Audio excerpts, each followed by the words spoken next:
Welcome to another movie plot and enjoy the memories. We open during a thunderstorm at a government research facility in Los Angeles.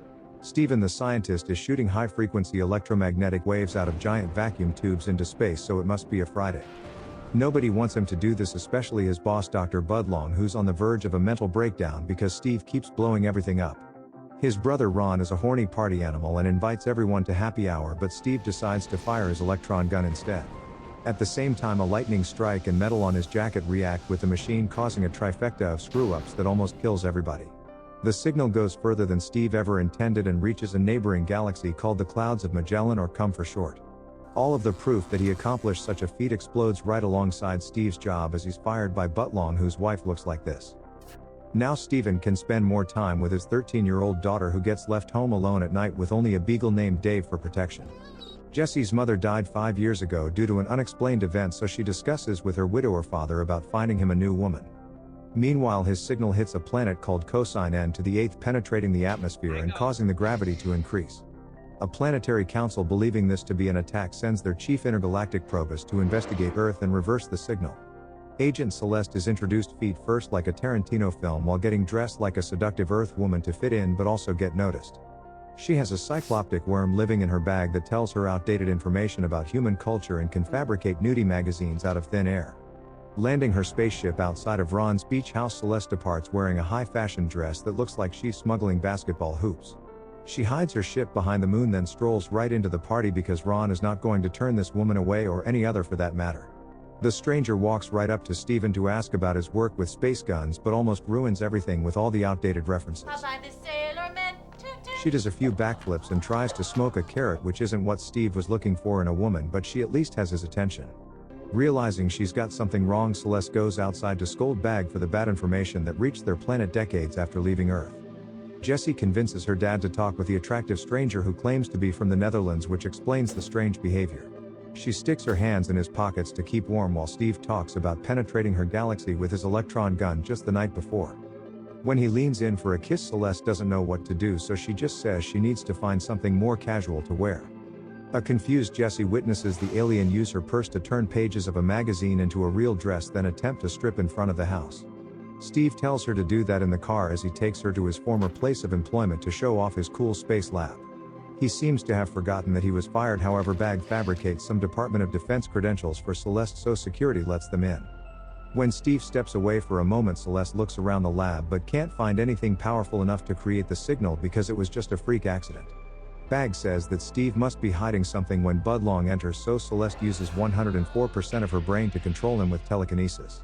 She sends him flying out of the building and into his car, but he's somehow unharmed by the whole thing and just forgets it ever happened. Yes, I've got to get home to that good pie. Eventually Steve brings Celeste up to the roof, but they don't kiss on her homeworld, so Bag must give her a crash course.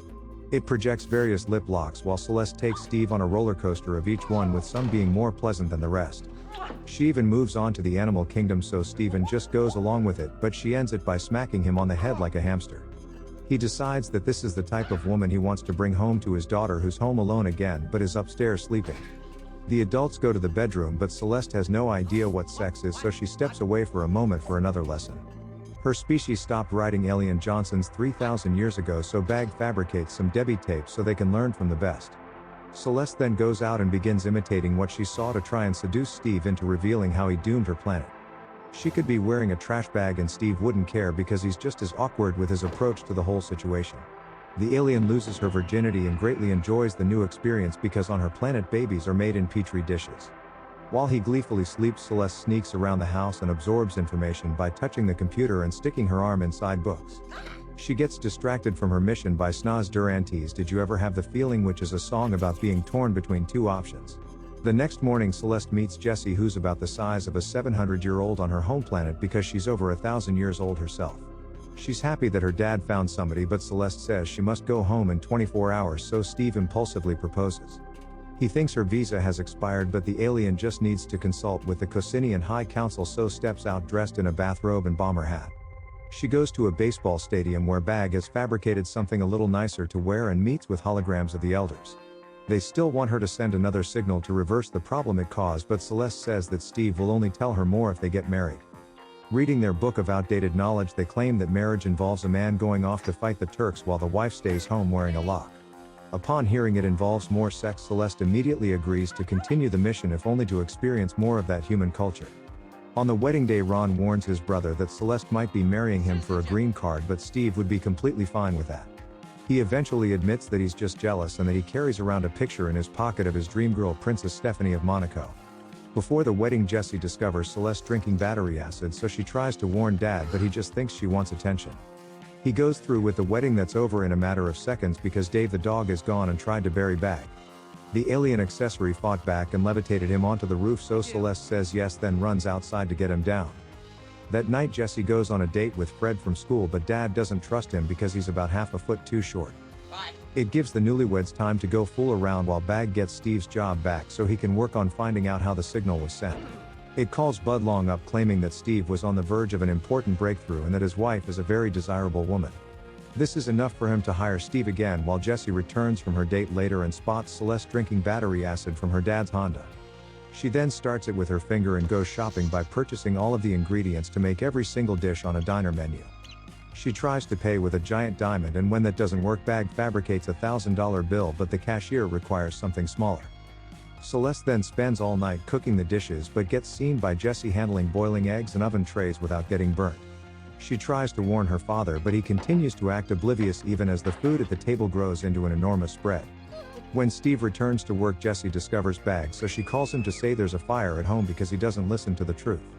Celeste locks the girl inside and levitates her onto the ceiling to explain things, while Bag says they should just kill Jessie and hide the body.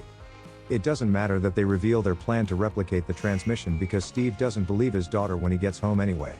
She cries her eyes out, so he inspects the handbag, but the worm thing has hidden somewhere else, so Jessie just comes off looking crazy again. She almost rides her bike straight into a car, so the alien gives herself away by making Jessie levitate through it unharmed. Now Celeste acts like she didn't just almost drive this girl insane and tucks her into bed at night like a nice, caring alien stepmother. Having developed feelings for the family, Celeste questions her decision to leave when the mission's complete, so she tells Steve everything. He doesn't care because she's still a smoke show, but admits that he doesn't know how to replicate the signal and shoves a sandwich in her face. She further integrates into human society by enjoying the real food over battery acid, but still says she's going to return to her home planet. Just then, Celeste gets a static shock from the metal on Steve's jacket, making him suddenly realize what caused the power surge that sent his signal so far. They need to replicate another one to save cosine n to the 8th, however Bag reveals its secret mission to destroy Earth as soon as they do. Celeste leaves the traitor here and goes with Steve and Jess to the lab, where they place a metal keychain on the electron gun to replicate when the place almost blew up.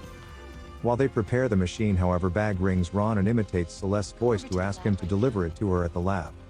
When he gets there, Ron confesses his love for Celeste, but Steve just ignores him because he's confessed his love for every woman in this movie. They wait until lightning strikes the dish, then send a transmission which saves every alien on Celeste's homeworld from a gravity-related death. Just then, Bag emerges with the intent on destroying the world, but I don't know how because Steve just hucks it into the machine. The purse worm is fried to death, but first grows into an enormous eyeball and turns into the head of one of the council members. They've projected themselves here and ask why the Earth isn't destroyed yet, but aren't holograms because one sneezes all over Ron. Steve and Celeste convince the council that humans never meant them any harm and to spare the planet with a musical number. The aliens read their probost's mind to learn that Earth is simply too weird to destroy and has many benefits that require further study. These creepy old men want Celeste to return home and teach them about sex, but she says she prefers to remain here with her new family. When Ron learns that all alien women are just as beautiful as Celeste, he volunteers to become Earth's ambassador and teach them the horizontal tango. They send a spaceship to collect him, and the flight crew all look like Princess Stephanie, so Ron gives Steve the keys to his beach house because he isn't coming back. He'll also be the only person in space with a Rolls Royce as he departs to become the aliens' foremost expert on where to stick it. The council bid farewell to Celeste, who returns home with her Earth family to live life with Steve and raise Jessie like a daughter. She levitates her to dunk the basketball, then goes upstairs where fireworks indicate that Steve's now the one doing the probing. And the movie ends.